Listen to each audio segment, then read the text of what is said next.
I have 4 questions for you before we get started today. Please respond to as many as you can in the chat feature. And at the end of the presentation, we will reveal your responses, and hopefully your responses will inform our Q&A segment.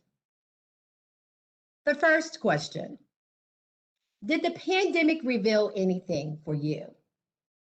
Did you evolve in any way? Did you gain a sense of awareness that you didn't have previously? Did you make any changes? Revelation, evolution, absolution, and resolution. A workplace constructed, reconstructed for success. Good morning. I'm Semora Smith, Lead Program Manager for the largest scientific organization in the world, where I manage the Speaker Series, the Employee Star Award Program, and 3 governance groups. I'm an Associate Director of Fine Arts for one of the largest worship centers in Prince George's County, Maryland, where I teach music and I direct the youth choir, the women's choir, and several praise teams. I also choreograph for the liturgical dance group. Yes, I have 2 amazing careers that I truly enjoy, but the biggest job of all, one I'm most proud of, is that of being queen mom to 2 beautiful and lovely young ladies, Dejine and Demi, who look to me for guidance, support, and for love. This past year, and this year even, hasn't been short of its challenges and hardship. I really didn't know if I would be here with you this morning because of the losses my family experienced during the summer of 2020 and in February 2021.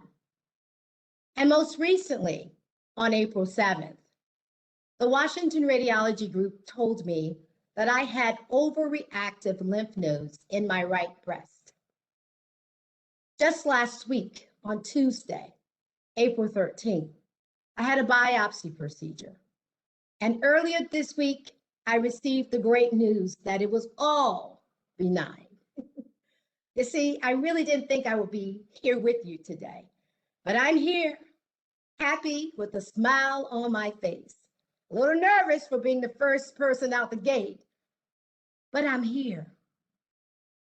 Determination, resilience, and working with some of the best professionals in this arena we call project management made it all happen for me today. It is an honor and indeed a pleasure to be here. And I really appreciate all of you and the time you've taken out this morning to be here with us. As I was planning for this session, I thought about all the things I saw, the things I heard, the things I learned as the announcements about the coronavirus pandemic, also known as COVID-19, started to roll out. I didn't want to dwell so much on the negative things and the things that I was most uncomfortable about. Instead, I wanted to focus on the positive things. I tried to find humor in the things that made me and my colleagues stronger.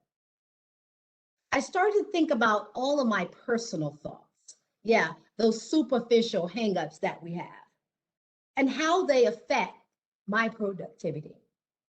Now, my life personally and professionally will never be the same. I'm sure many of you feel the same way. Yes, it was time for some changes. Well, what I've learned is life has no guarantees. And if we're all honest, we're still struggling today, especially with that thing we call work-life balance. What is it? Well, I know it became very critical during the pandemic. One thing I learned about myself is that work-life balance really wasn't my struggle. It was my belief that if I would work more, I would have an opportunity to do more, especially for my family. Well, I'll tell you, that's not always true. Working several days during the week past midnight won't guarantee that your task will be done or completed successfully. However, doing so may guarantee that your daughter only receives 60 seconds of a smile throughout the entire day, a rushed dinner, and perhaps incomplete homework because she thinks you're too busy for her to ask for help. So what is this work-life balance? How are we to achieve it if the very purpose for us working so hard is being overlooked? It was time for me to make some changes. It was time for me to embrace something new, to open up my windows, to welcome in new opportunities. It was also time for me to take a deep look within myself. Now, this wasn't just for me. Most of us, if not all of us, really had to take a deep dive internally. It was time for us to now be honest with ourselves. It was time for us to own our truth, but also a time for us to reestablish a definition for that word called respect. It was a time for us to look at how we view others, how we treat others, and how we work with others. It was a time for us to come real about the things we knew and honest about the things we didn't know. It was also a time for us to humble ourselves. Yes, a time for us to ask for help, but to also offer help wherever possible. All things work together for the good of those who are willing to work hard together. That's what I found out. When I first saw the call for abstracts for this particular symposium, I thought, as I always do, this is going to be a great program, and I'm going to have a chance to meet some new change agents and to learn something new, as I always do.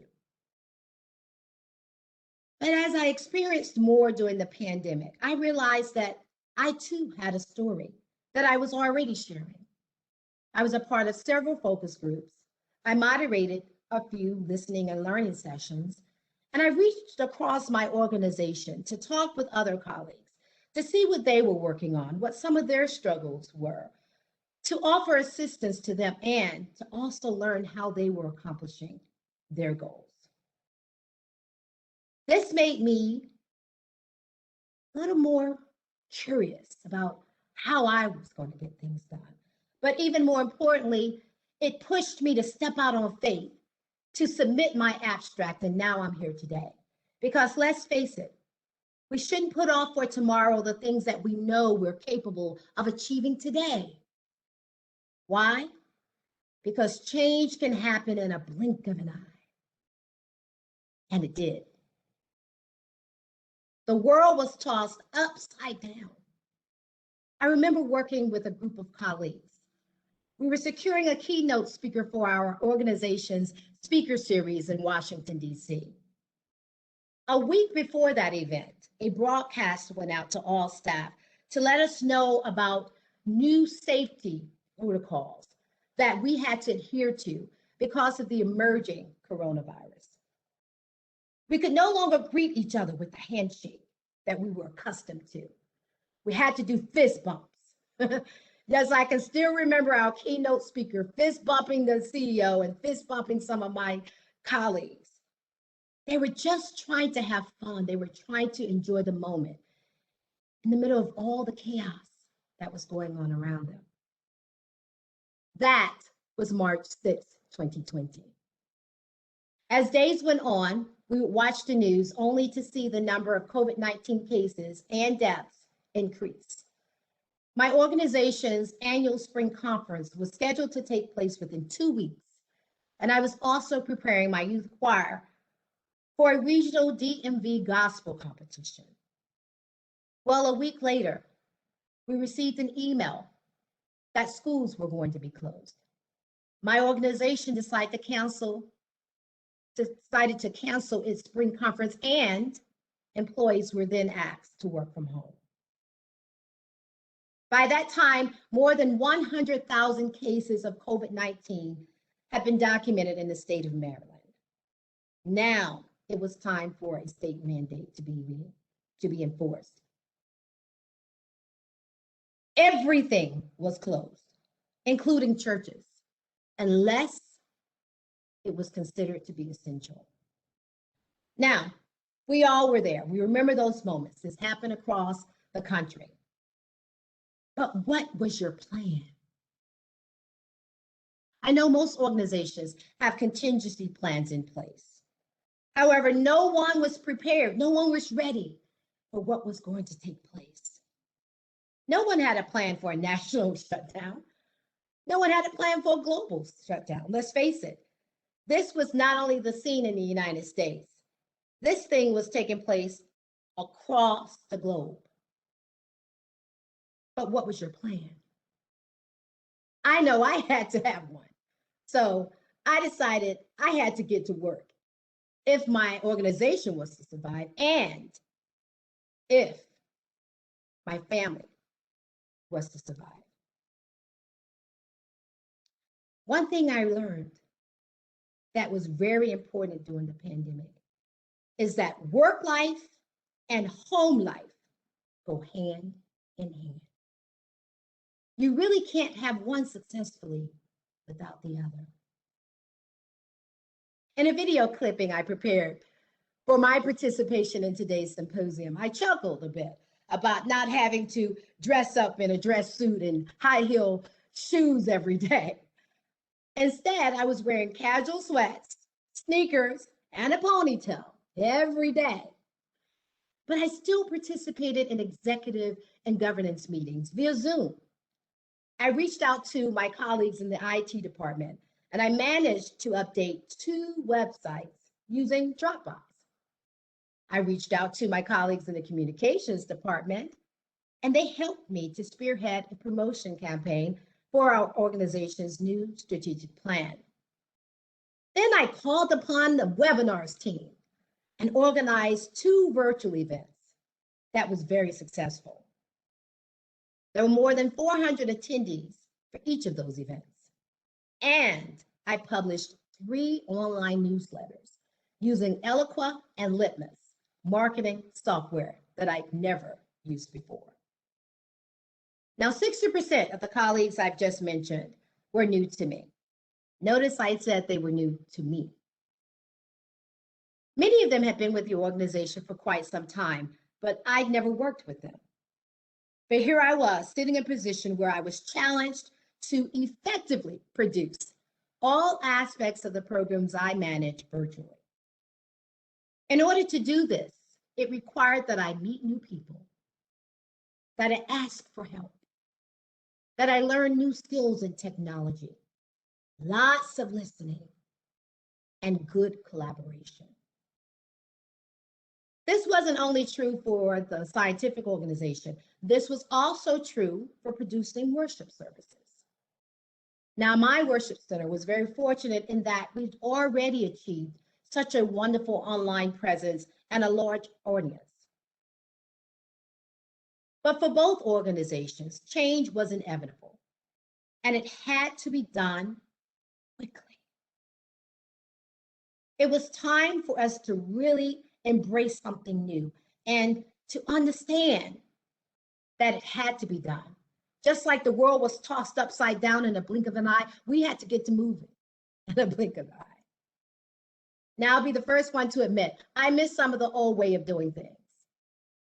But come on, the pandemic really revealed a lot about what we were doing. Some of the things we were doing, some of the processes, policies, and procedures we had in place were really no good for us. They were wrong. Many of them were outdated. We weren't always up to par with the latest trends in our respective industries. It was time for us to get rid of some stuff so that we could bring in some new stuff. Yes, a lot was revealed for us, but it gave us an opportunity to learn and most definitely gave us an opportunity to grow. We had to get ready for a new way of doing things. It was very stressful for me at the beginning of the pandemic, but most of my stress was about the unknown.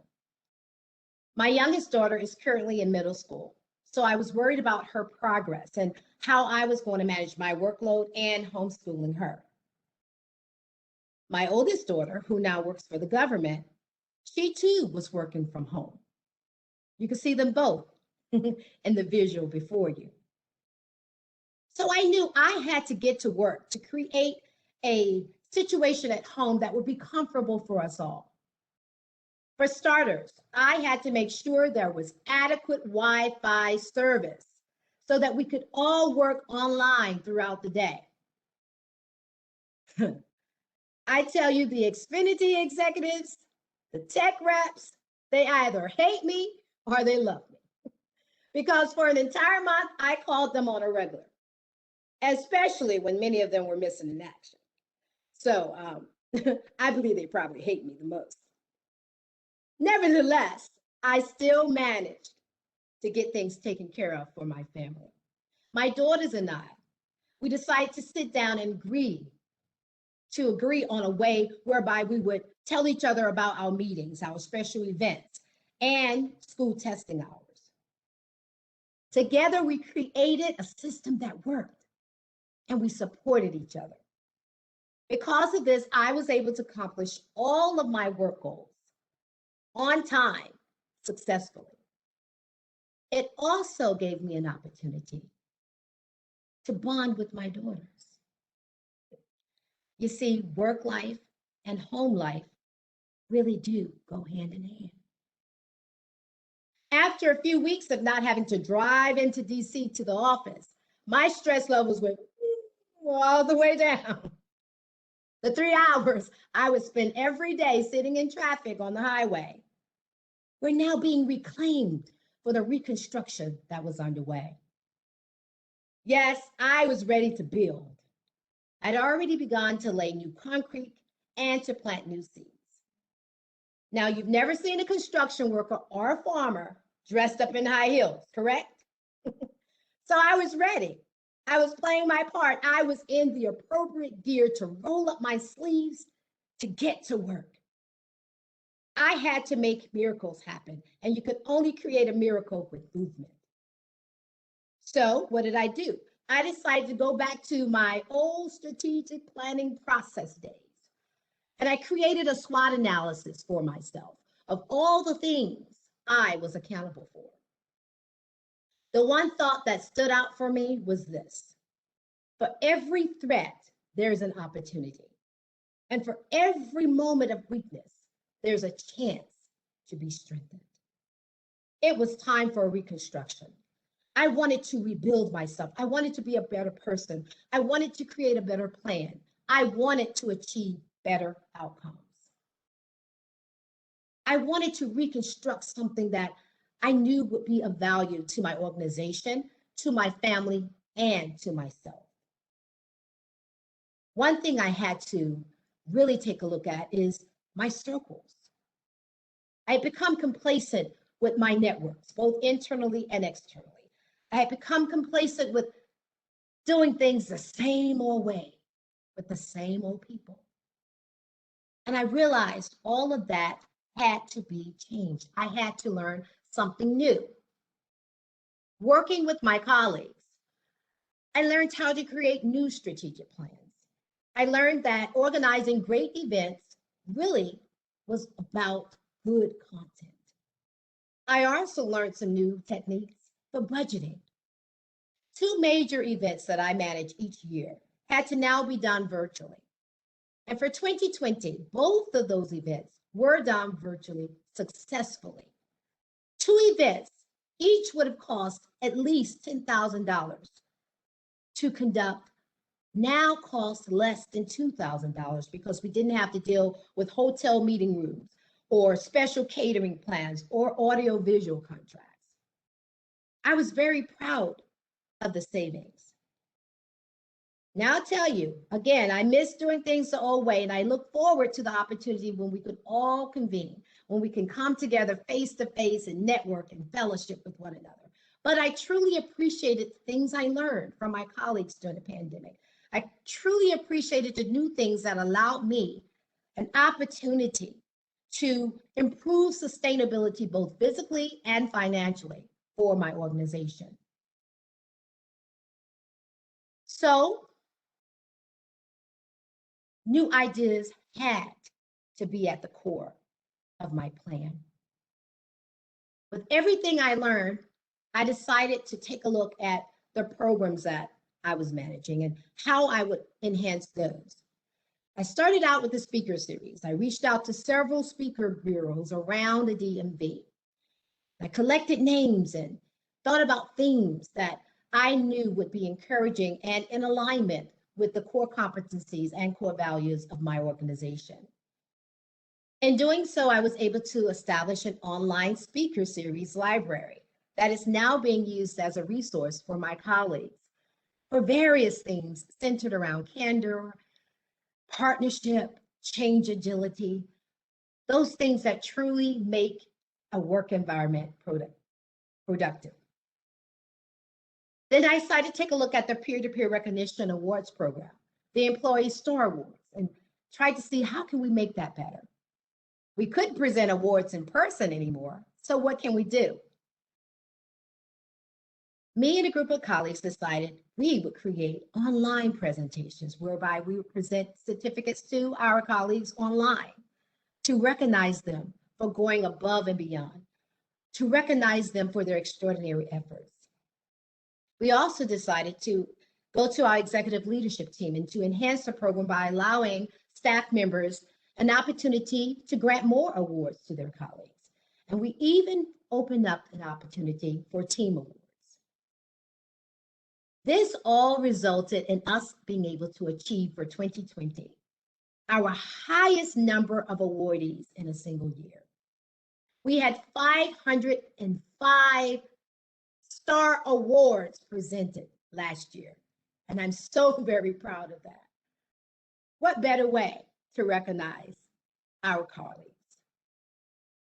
Then I decided I would move forward and work hard with staff council to create projects and programs outside of their normal workday.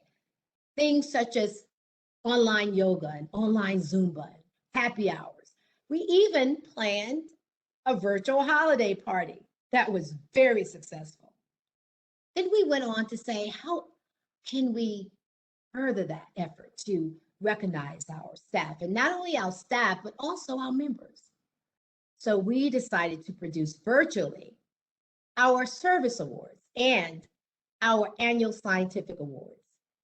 You would have thought that we were at this grand gala, the Academy Awards show, because it was indeed a pleasure to produce, and it was exceptional. Now, I'm here to tell you none of this could have been achieved without a great executive leadership team. We had the support we needed. Our leadership provided us with resources and materials and supplies so that we could successfully work from home, so that we could accomplish our goals. Our CEO also decided to do bi-weekly update webinars. And with those webinars came special presentations from professionals and experts who spoke to us about COVID-19, the status of establishing a vaccination, experts who talked to us about mental health and wellness. The CEO webinars also gave staff an opportunity to ask questions and to share their experiences during the pandemic. This was extraordinary. And I'm so very proud of the things we were able to achieve, but we had to do it together.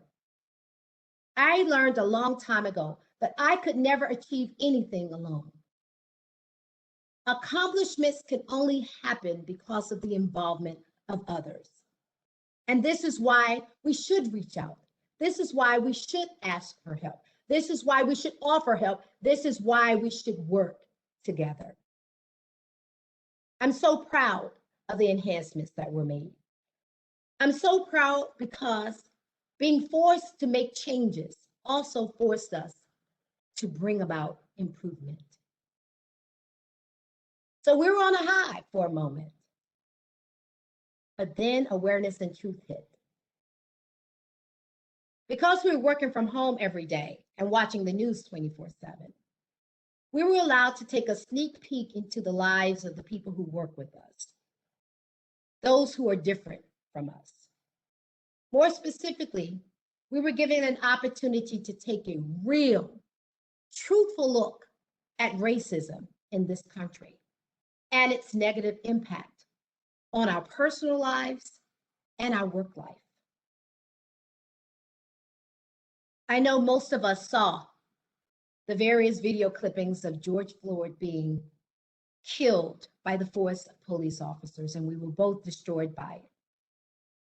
But I was impressed by how so many people, Blacks, whites, Hispanics, Asians, came together for a common cause, came together to bring awareness to something that is so critical in this country.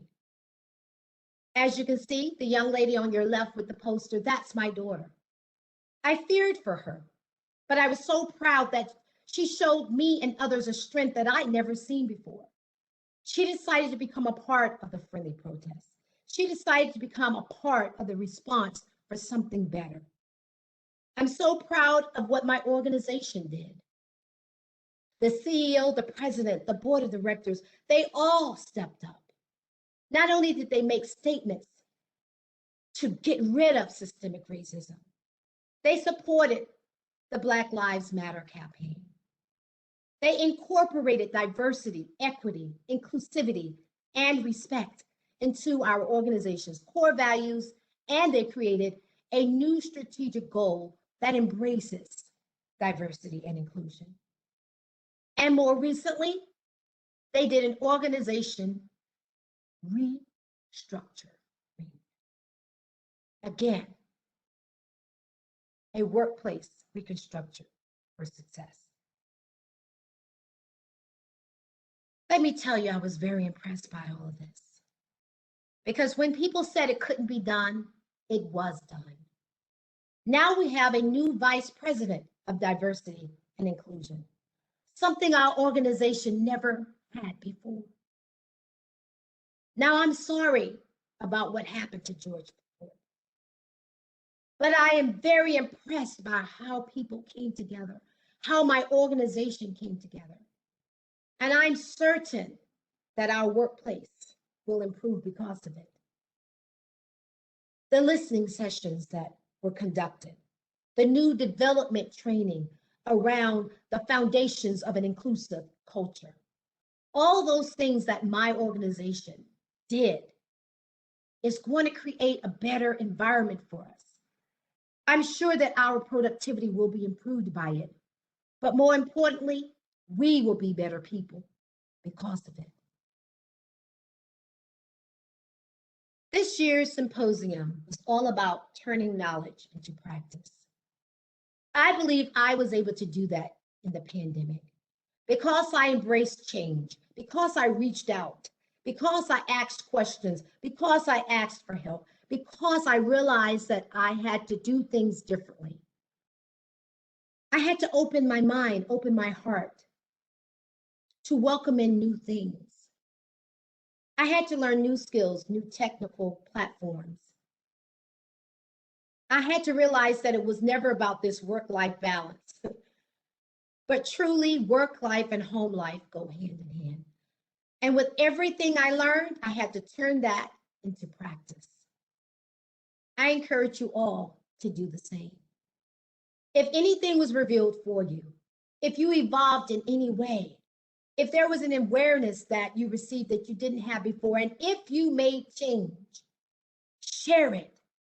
Share your story because it will be powerful for the next person.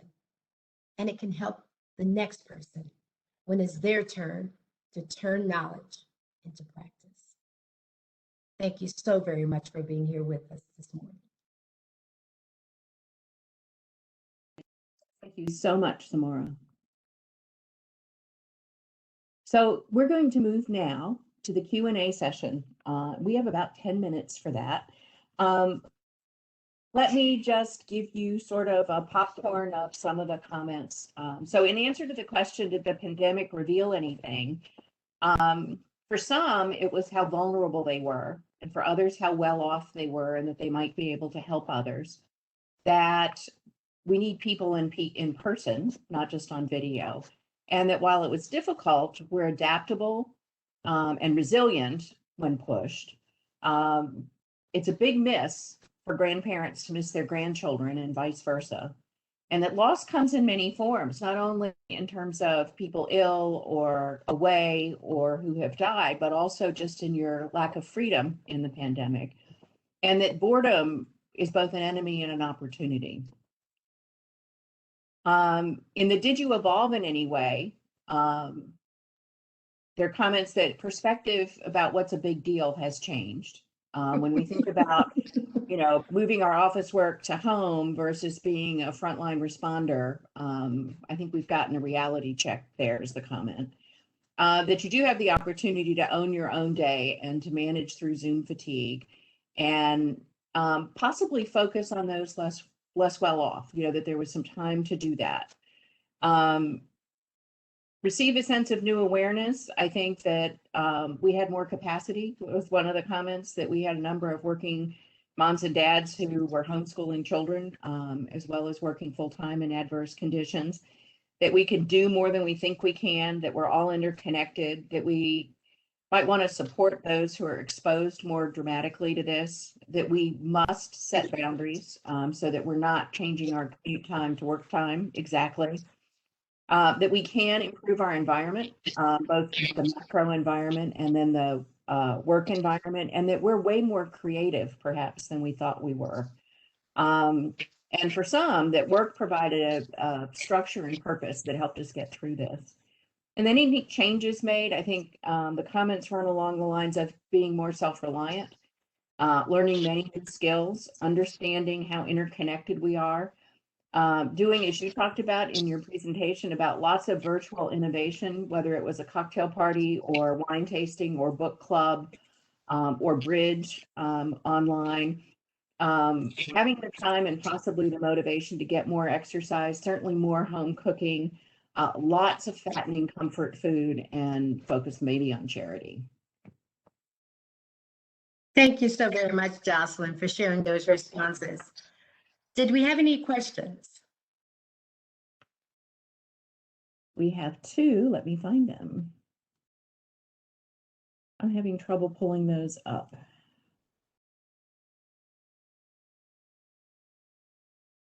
Hang on a second.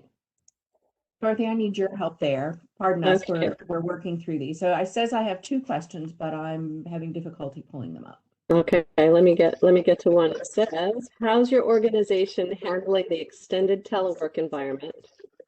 And are you guys planning to return soon? Can you repeat the first question? I'm sorry, I was unable to understand you clearly. Hold on, let me mute some folks. It says, how is your organization handling the extended telework environment? And are you guys planning to return soon? We are handling it quite well. I said in my presentation, and I'll say it again, having support from our executive leadership team and our CEO has just been wonderful. They started out making sure that we were comfortable, checking in on us, like I said, providing biweekly updates.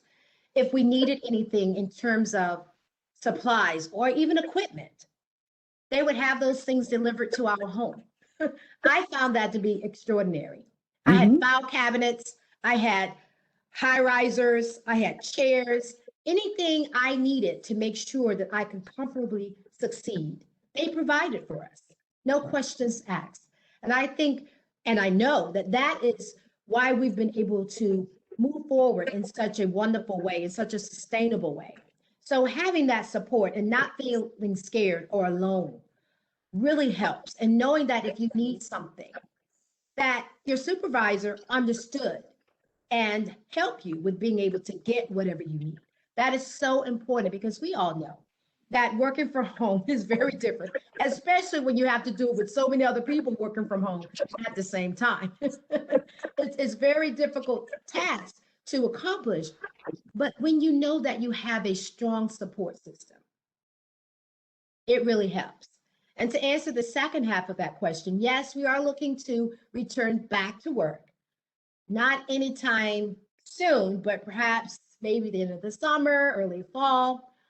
But because we're a scientific organization, we understand the chemistry behind it all. And with that, we understand that we need to take phases as we do this, as we carry it out. It's not a one size fits all. We're still understanding that some people are uncomfortable with vaccinations and so forth. And according to some of the results we've received from polling most recently, most of our staff members, they're looking forward to an opportunity to come back to the office because yes, we do need that face-to-face, that human interaction that we don't get as we do this thing virtually. We see each other, but there's still that human touch aspect of it that we're missing. So of course we want to do that, but we're also mindful of the fact that COVID-19 is still on the horizon. Numbers are still increasing.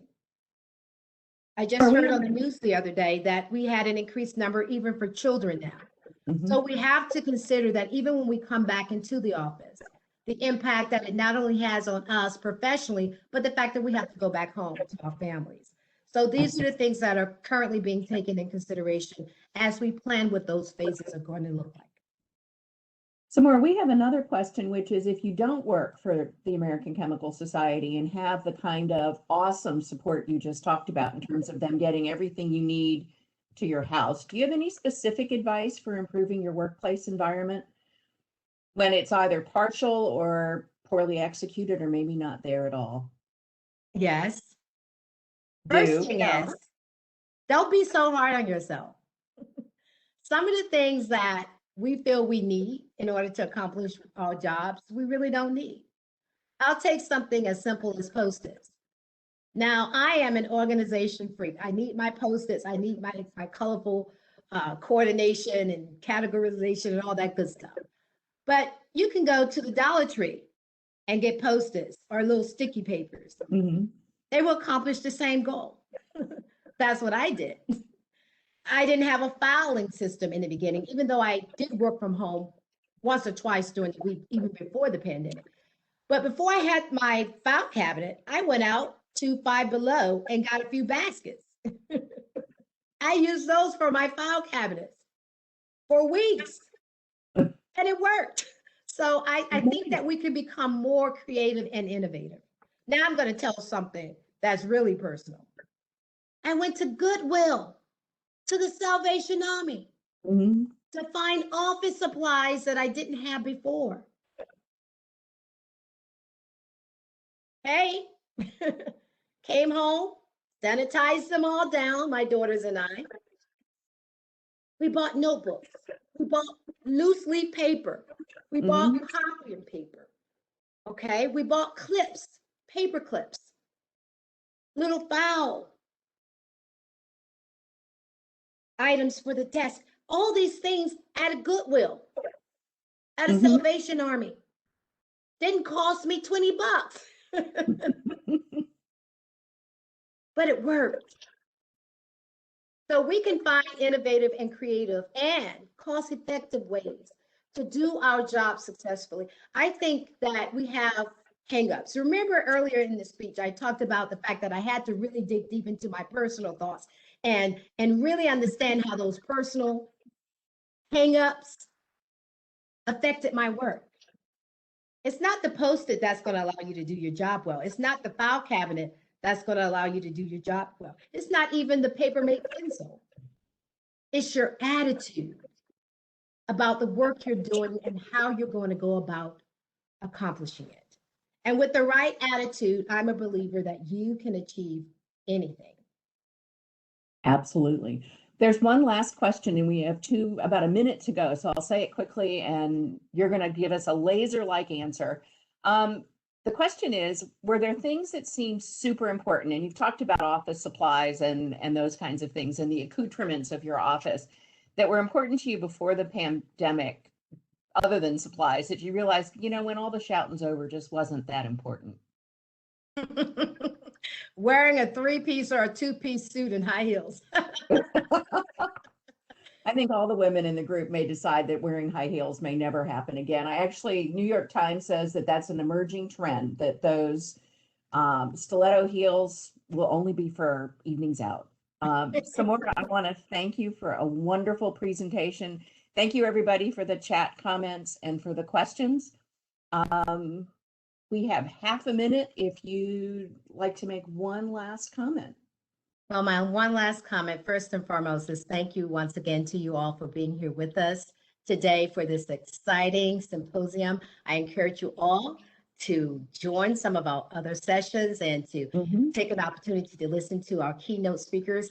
You're going to be in for a treat, and I'm certain that you're going to learn about how you can move forward in this pandemic and how you can be successful. Have a wonderful day, everyone. It's been a Thank you so much, and thank you for sharing your wonderfully good news. We all appreciate that lift. Yes. Thank you.